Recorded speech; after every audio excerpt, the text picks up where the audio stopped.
Welcome into Bengals Breakdown by Chat Sports. I am Tom Downey. The entire show on some very important contract updates coming out of ESPN. We'll begin with the Joe Burrow side of things. That certainly makes sense. ESPN's Jeremy Fowler reports the Bengals trending towards making progress, working on, etc., making Joe Burrow the highest paid quarterback in the NFL. If that is something you want, which I think every single person watching should want. Yeah, it'd be great if it takes a little bit less, but it's Joe Burrow. You get the deal done in the end.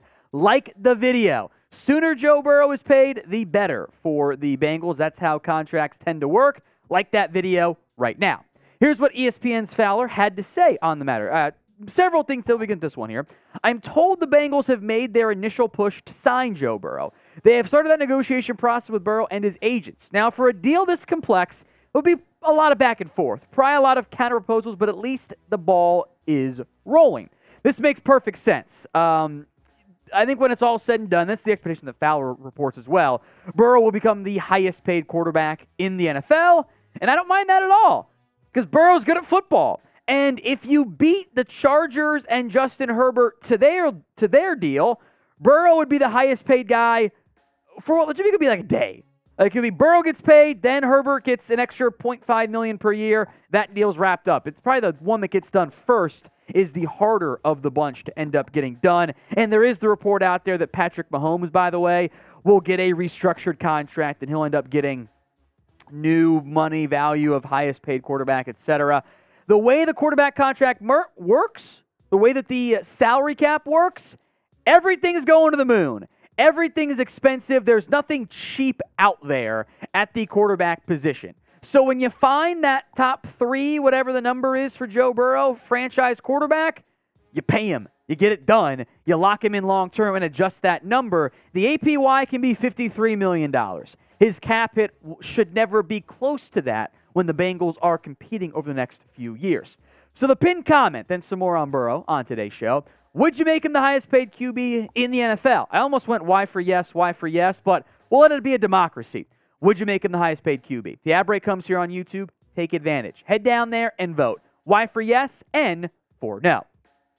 I'm doing it. I have no concerns, worries about giving Joe Burrow a blank check, frankly, and say, go cash whatever number you want. We'll make the rest of the money work out in the end. It is very hard to find players like a Joe Burrow. Even at that first overall pick, I mean, it could have been Sam Darnold, who we're still pretending is maybe going to be a good quarterback for the first time in his NFL career. Joe Burrow, for me, is the second best QB in the NFL. It's Patrick Mahomes. Sorry, Bengals fans. Sorry, Burrow head stands. It's still Mahomes. But Burrow is number two. And there's no one else to take over him with what he's done in his brief NFL career. With a not great offensive line still, he's shown everything you want as, frankly, the franchise savior. That is a very important thing. So having Burrow under contract is a very big deal for this organization. I know it's expensive. I know there's more guys who are going to get paid. More on that in a little bit, by the way. But getting Burrow done is going to be a great thing for Cincinnati. Now, we're trying to grow this Bengals YouTube channel, so make sure you are subscribed. YouTube.com/BengalsTV. We just passed the 3,000 sub mark. Thank you all so much. The 4,000 sub mark is coming up next. You want free Bengals videos all season long, maybe even some watch parties if we grow enough this year? Hit that sub button right now. Much has been made about Joe Burrow getting paid. He's not the only one due for a big fat new contract in Cincinnati, and Jeremy Fowler again had some big updates on that front. I'm told the Bengals' plan is clear. They want to get Joe Burrow done so they can focus on the core. Tee Higgins is a wideout they consider elite. They would like to sign to an extension. Linebacker Logan Wilson as well. So a very busy and pricey summer for the Cincinnati Bengals. We'll come back to Higgins. Wilson is first, who, by the way, has some of the best photos in the NFL. It's the blackout visor. They always look awesome. Plus the white jerseys. Oh, it just looks so fresh. But we haven't talked much about Logan Wilson on this channel of late about a contract extension. But much like Tee Higgins, he's worth it. This is kind of I think a big deal to get done for Cincinnati because after a bit of a slow start in year one, Logan Wilson has emerged, I think, as one of the most underrated players in the entire NFL. These numbers are awesome. TFLs, sack, pass breakups, interceptions. As a reminder, was not PI against Cooper Kupp. That was BS. And the Bengals, I think, would like nothing more than to lock in their first 3 picks from that 2020 draft. Remember, they went Burrow at number 1, Higgins at 33, Logan Wilson at 65. Having that's about as good as you're going to find a draft class to begin any hindsight beneficiary. 3 stud players, a franchise quarterback, I'd say a wide receiver 1, and one of the best linebackers, I believe, in the NFL. They were able to re-sign Jermaine Prain, who was the 3rd-round pick back in 2019. That was a not as good class, but hey, it's Joe Burrow-led class there in the end. So getting a Wilson contract done along with Jermaine Pratt would be significant. Now, where things get a bit dicey is, what does the money look like for Logan Wilson? Where does he check in among the highest paid players at his position? The linebacker market has begun to rise in has begun to rise? I think that's right, context. $20 million was what Roquan Smith makes now. Shaquille Leonard's at 19.7, Fred Warner's at 19, Bobby Okereke got $10 million.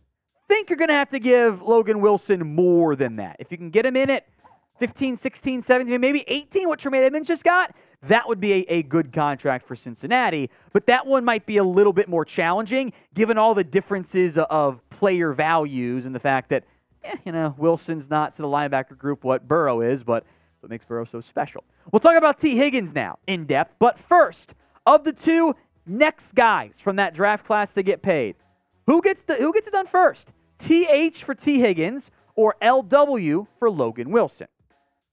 We've talked about Higgins a bunch here, and yeah, of course the Bengals want to extend Tee Higgins. His production has been awesome in his NFL career. It is legitimate wide receiver 1 going up each year, despite Jamar Chase, correctly of course, getting so much of the target share because Jamar Chase is, top 3 at receiver or something along those lines. He's also incredibly special. Higgins is awesome. He will be expensive. I think you can make real arguments that Higgins is just as good as a Terry McLaurin. Different role than a Deebo Samuel. Better than or as good as DJ Moore. So you're going to have to commit upwards of $30 million to Jamar Chase. Let's say conservatively $12.5 to Logan Wilson.